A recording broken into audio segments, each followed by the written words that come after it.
Salutations tête de naze, je suis le chef et bienvenue dans Menu Manga, l'émission qui parle de manga, d'animation et d'autres trucs. Au menu aujourd'hui, Spice & Wolf. Spice & Wolf, titre original Okami to Koshinryo, est une série de light novel écrite par Isasuna Asekura et illustrée par Ju Ayakura, série de 17 tomes vendus à 2 millions d'exemplaires, qui a été adaptée en manga par Keito Kome et aussi adaptée en animé par le studio Imagine. Aujourd'hui on va s'intéresser au manga qui est édité en France aux éditions Ototo. Et oui, c'est la première fois que je parle d'un manga qui est une adaptation. Bonjour. Ginger, qu'est-ce que tu fous là toi? Ben, t'as dit adaptation et j'ai une émission qui s'appelle Adaptation donc. Non mais vas-y, lâche-toi, fais ta pub, je te dirai rien. Alors, moi c'est Ginger Force et je parle d'adaptation littéraire sur ma chaîne et c'est bien, alors abonnez-vous. Non mais je déconne, espèce de sale guenon roukmout, maintenant fous le camp de ma vidéo. C'est du roussisme. Et puis franchement, s'il y a un singe ici, c'est pas moi.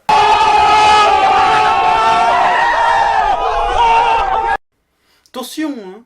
Et c'est la première fois que je vais parler d'une adaptation de light novel, et là tu te demandes sans doute, mais qu'est-ce que c'est un light novel? Eh bien, je vais te le dire. Hey! Ta gueule. Le light novel ou la nobe est un type de roman pour jeunes adultes prépublié de manière épisodique dans des magazines littéraires au Japon. Ce sont des petits romans ne dépassant généralement pas les 50 000 mots et riches en illustrations. Ces dernières années, les light novels ont connu un succès exponentiel, devenant quasiment aussi populaire que le manga.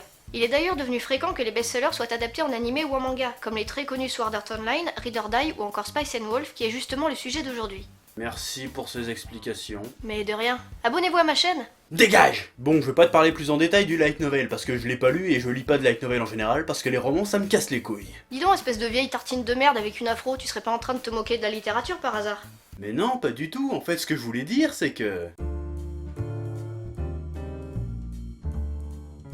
J'adore les romans, parcourir ces centaines de pages, lire ces milliers de mots noirs sur fond blanc qui semblent se suivre indéfiniment pendant des heures, et tout ça sans aucune image. Rien de mieux que de dévorer un roman devant un feu de cheminée en buvant un bon café.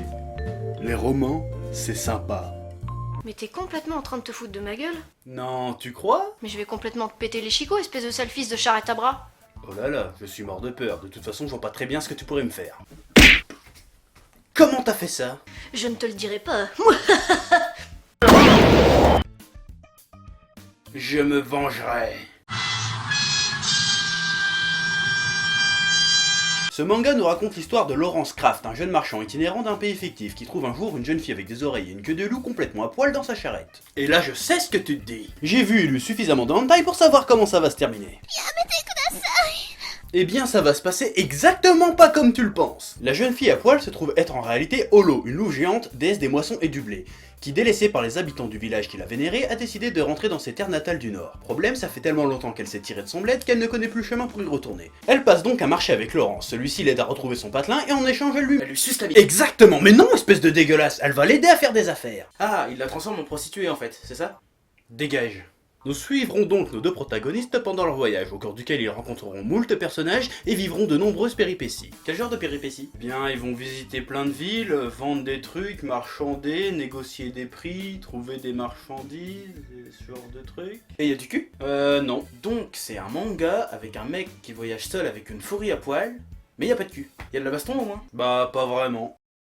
Pourquoi tu parles de ce manga en fait? Parce que c'est vachement bien. Certes, il n'y a pas de baston, ni même d'aventure épique, et encore moins de boobs. Et pourtant, Dieu sait que le terrain y est propice. Mais Spice & Wolf est un manga super intéressant, et ce pour plusieurs raisons. La première, les personnages, ils sont super attachants. La relation Laurence-Holo est vraiment le cœur de ce manga, et on tombe pas dans les clichés du romantisme débile habituel. Ici, c'est très subtil, leur relation évolue naturellement, pas de discours à l'eau de rose ou quoi que ce soit du genre, je ne sais pas comment expliquer. C'est juste hyper réaliste et très adulte. Ouais, donc y a du cul alors. Mais non, putain! Leur interaction fonctionne à merveille, à tel point qu'on a limite l'impression d'être avec une bande de potes. Mais pris individuellement, les persos restent très intéressants et très consistants. Laurence, derrière son côté chaleureux, est quand même une belle petite salope en affaires, du genre à faire n'importe quel entourloupe pour pouvoir se faire un peu plus de blé. Holo, derrière ses côtés kawaiesques, cache une très forte personnalité, une certaine sagesse et aussi une certaine mélancolie, mais après tout c'est normal, c'est quand même une déesse millénaire. Le scénario nous invite au voyage et à l'exploration, le fonctionnement de chaque ville visitée et le monde du commerce y sont très détaillés, ce qui participe à rendre l'univers crédible. Bon, je t'avoue que parfois les explications sur le fonctionnement de l'économie et du commerce sont légèrement casse-couilles, un truc sûrement hérité du light novel original, ce qui est intéressant en roman peut s'avérer très relou en manga. Ceci dit, l'univers commercial est souvent source de péripéties tumultueuses pour nos héros, qui sont souvent obligés de faire preuve d'une sacrée ingéniosité pour se sortir de la merde, c'est-à-dire ne pas se faire foutre en tôle ou tuer par des malfrats. Et ça donne parfois un petit côté GTA Breaking Badesque à l'ensemble qui n'est pas désagréable et nous offre une bonne dose d'adrénaline et de suspense.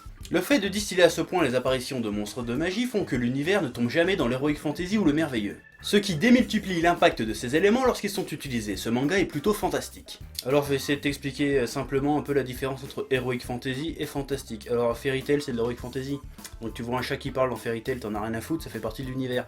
En revanche, si tu vois un chat qui parle dans Louis la Brocante, bah ça devient du fantastique. Bon, l'exposition c'est grosso merdo, mais t'as compris le principe. Et maintenant on va causer du dessin. Je trouve que c'est vraiment parfait, le découpage est monstrueux, et crois-moi c'est beaucoup plus difficile de mettre en scène des gens qui discutent que de mettre en scène une méga baston Dragon Ballesque. Même si Dragon Ball, c'est trop énorme. Le style graphique n'est pas spécialement original mais est superbement maîtrisé, les expressions et les attitudes des personnages sont très bien rendues et participent grandement à leur réalisme. Autre point qui participe grandement au réalisme de l'ensemble, l'utilisation des trames. D'habitude je suis pas vraiment un aficionados de l'utilisation abusive des trames parce que je trouve que ça alourdit un peu le graphisme, ça casse un peu le dynamisme et en plus c'est beaucoup trop contrasté la plupart du temps. À moins bien sûr quand t'es méga balèze avec, mais c'est très rare, genre le mec de Gans il fait ça très bien. Bref, quand c'est utilisé avec parcimonie ça passe, mais quand il y en a trop, j'aime pas trop. Mais ici ça marche, les jeux d'ombre, de lumière, de texture rendent parfaitement bien, on sent vraiment les ambiances qu'elles soient chaudes ou froides, qu'on soit devant un vœu de cheminée ou sous une pleine lune, on y croit, à tel point qu'on voit presque les couleurs. Et si cet effet rentre aussi bien, c'est principalement grâce à un tout petit détail. Et avant de te le dire, je te laisse 10 secondes pour trouver la particularité de cette page. Je suis persuadé que tu ne trouveras jamais.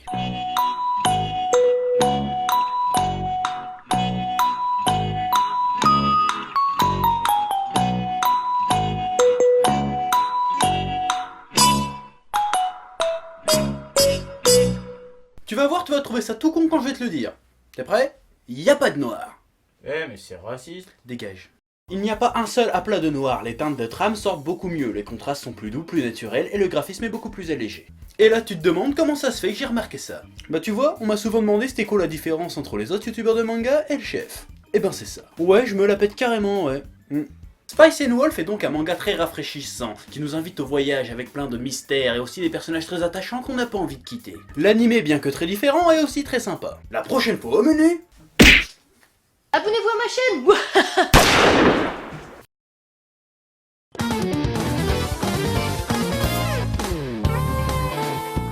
Mission accomplie. Ok. J'avais bien dit que je me vengerais.